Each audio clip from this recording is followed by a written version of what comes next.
tocó atender como pediatra fue Sol, una beba hermosa de 1 mes que entró en la sala con un cuadro de infección respiratoria grave. Yo hasta ese momento nunca había visto a un paciente empeorar tan rápido. En solo 2 días entró en respirador y al 3er día falleció. Sol tenía tos convulsa. Después de discutir el caso en la sala y después de una bastante angustiosa catarsis, me acuerdo que mi jefa de residentes me dijo, bueno, respira hondo, lávate la cara, que ahora nos toca la parte más difícil. Tenemos que ir a hablar con los padres. En ese momento se te vienen 1000 preguntas a la cabeza. Desde por qué una beba de 1 mes corre con una suerte tan desafortunada, hasta si podríamos haber hecho algo para evitarlo. Antes de que existan las vacunas, muchas de las enfermedades infecciosas mataban millones de personas por año. Durante la pandemia de gripe del año 1918, murieron 50 millones de personas. Eso es más que lo que tiene Argentina hoy. Tal vez los que son un poco más grandes se deben acordar de la epidemia de polio que hubo en Argentina en el año 1956. En ese momento no había una vacuna disponible contra la polio. La gente no sabía qué hacer. Estaban como locos, salían a la calle a pintar los árboles con cal, ponían bolsitas de alcanfor en la ropa interior de los chicos como si eso pudiera llegar a ser algo.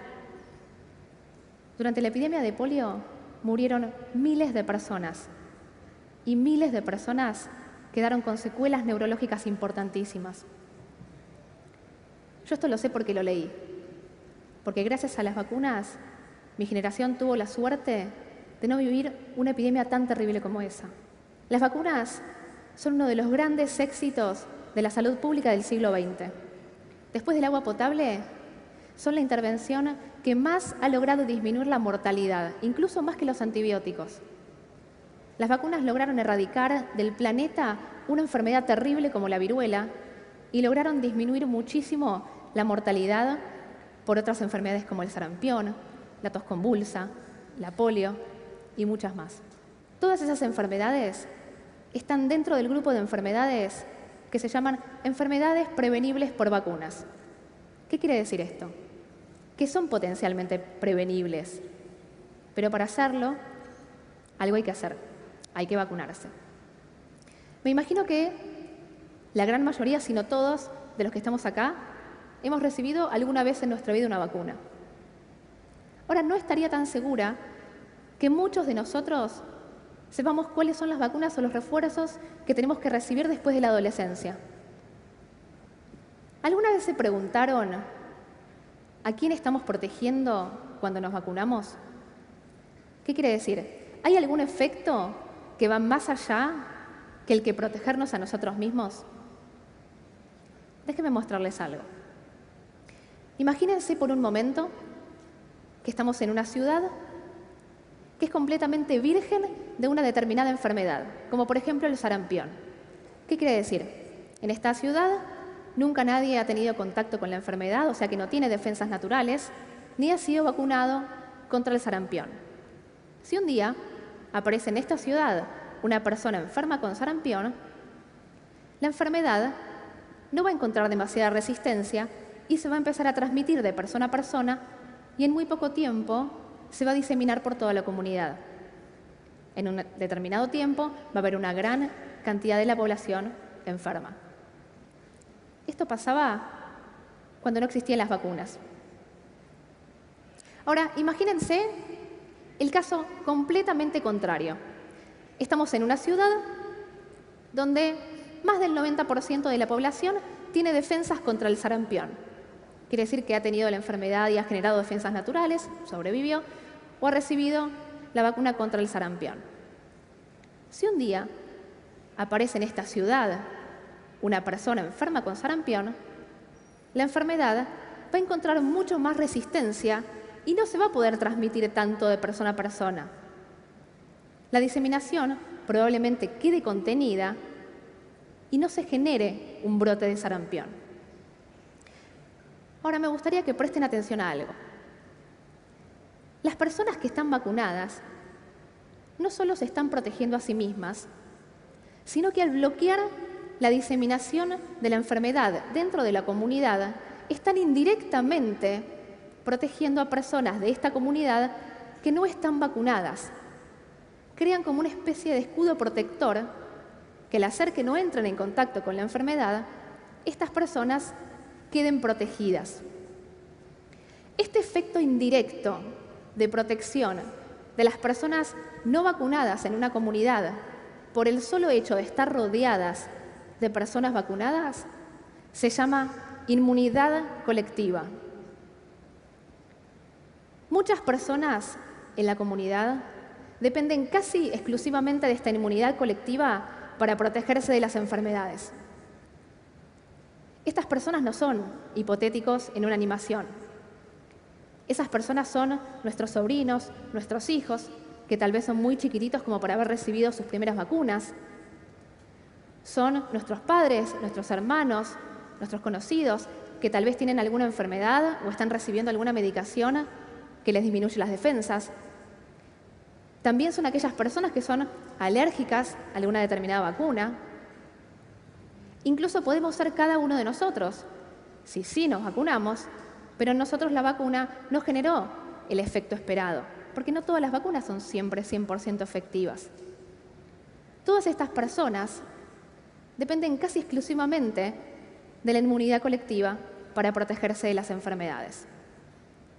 Ahora, para alcanzar este efecto de la inmunidad colectiva, se necesita que un gran porcentaje de la población esté vacunado.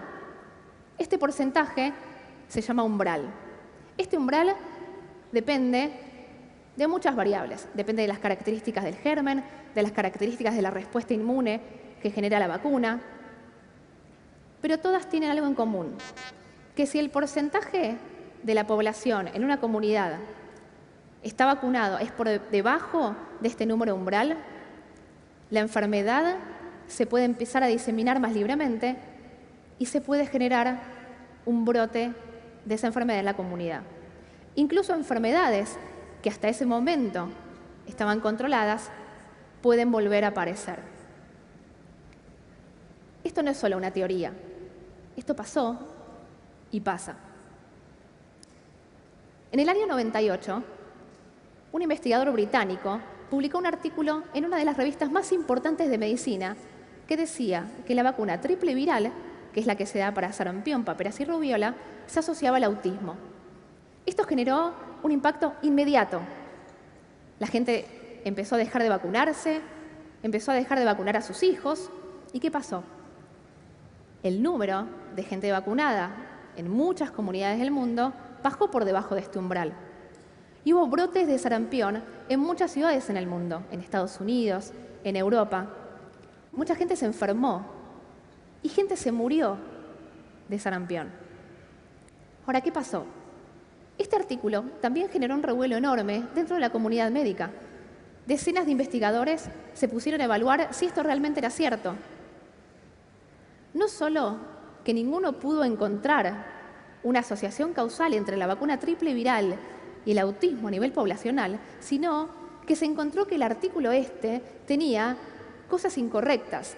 Y no solo eso, sino que era fraudulento. Era fraudulento. De hecho, la revista se retractó públicamente de este artículo en el año 2010. Una de las principales preocupaciones y excusas a la hora de no vacunarnos son los efectos adversos. Las vacunas, así como los medicamentos, pueden tener posibles efectos adversos. La mayoría son leves y temporales, pero los beneficios son siempre mayores que las posibles complicaciones. Cuando nosotros estamos enfermos, queremos curarnos rápido, ¿no es cierto? Muchos de los que estamos acá, por ejemplo, si tenemos una infección, tomamos antibióticos, tenemos presión alta, tomamos antihipertensivos, tomamos drogas cardiológicas. ¿Por qué? Porque estamos enfermos y queremos curarnos rápido. Y no nos lo cuestionamos demasiado. Ahora, ¿por qué nos cuesta tanto pensar en prevenir las enfermedades? En cuidarnos cuando estamos sanos. Nosotros nos cuidamos mucho ante la enfermedad o nos cuidamos ante situaciones de peligro inminente. Me imagino que casi la mayoría de los que están acá se deben acordar de la pandemia de gripe A que hubo acá en Argentina y en todo el mundo en el año 2009. Cuando los primeros casos empezaron a salir a la luz, nosotros acá en Argentina estábamos entrando en la época invernal. No se sabía absolutamente nada. Todo era un caos, la gente salía con barbijos a la calle, nos abalanzábamos en las farmacias para comprar alcohol en gel, la gente hacía colas en la farmacia para recibir una vacuna que ni siquiera sabían si era la vacuna que los protegía contra este nuevo virus. No se sabía absolutamente nada. Yo en ese momento, además de estar haciendo mi beca de investigación en la Fundación Infant, trabajaba como pediatra a domicilio para una empresa de medicina prepaga. Me acuerdo que yo empezaba la guardia a las 8 de la mañana y ya a las 8 tenía una lista de 50 visitas programadas. Era un caos. La gente no sabía qué hacer. Y me acuerdo que a mí me llamaba la atención las características de los pacientes que yo estaba viendo. Eran pacientes un poquito más grandes que lo que acostumbrábamos a ver en los inviernos, con cuadros febriles más prolongados. Y me acuerdo que se lo comenté a mi mentor de la beca de investigación y él por su lado había escuchado de un colega la gran cantidad de mujeres embarazadas y de adultos jóvenes que estaban siendo internados en terapia intensiva con cuadros de muy difícil manejo. En ese momento nos propusimos entender qué es lo que estaba pasando. Lunes a primera hora, agarramos el auto y nos fuimos a un hospital en la provincia de Buenos Aires que se suponía que era el hospital de referencia para los casos del nuevo virus de influenza. Llegamos al hospital atestado de gente, todo el personal de salud vestido con trajes de bioseguridad tipo NASA, nosotros con un barbijito en el bolsillo, yo hipocondríaca no respiré durante 2 horas, pero pudimos ver qué es lo que estaba pasando. Inmediatamente nos pusimos en contacto con pediatras de 6 hospitales en Capital y en el conurbano bonaerense. Y nos propusimos, en el menor tiempo posible, poder entender cómo se comportaba este nuevo virus en nuestros chicos. En un trabajo maratónico, en menos de 3 meses, pudimos ver qué características tenía este nuevo virus H1N1 en los 251 chicos internados por este virus en estos hospitales. Pudimos ver cuáles eran los chicos que más gravemente se enfermaban, que eran los menores de 4 años, especialmente los menores de 1 año, pacientes con enfermedades neurológicas, chiquitos con enfermedades pulmonares crónicas. Identificar esos grupos de riesgo fue importantísimo para poder incluirlos como grupos prioritarios en las recomendaciones de la vacuna antigripal, no solo acá en Argentina, sino en otros países donde todavía no había llegado la pandemia. 1 año después, ya había una vacuna disponible contra el virus pandémico H1N1. Nosotros quisimos ver qué es lo que había pasado. Después de una enorme campaña de vacunación apuntada a proteger los grupos de riesgo, en estos hospitales, con un 93% de los grupos de riesgo vacunados, no hubo un solo paciente internado por el virus pandémico H1N1.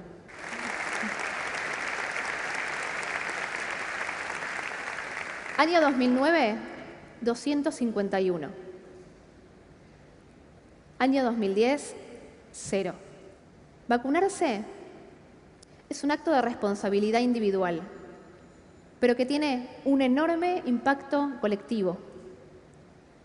Si yo me vacuno, no solo me estoy protegiendo a mí misma, sino que también estoy protegiendo al otro. Sol tenía tos convulsa. Sol era muy chiquitita y todavía no había recibido su primera vacuna contra la tos convulsa. Yo todavía me pregunto, ¿qué hubiera pasado si todas las personas alrededor de Sol hubieran estado vacunadas?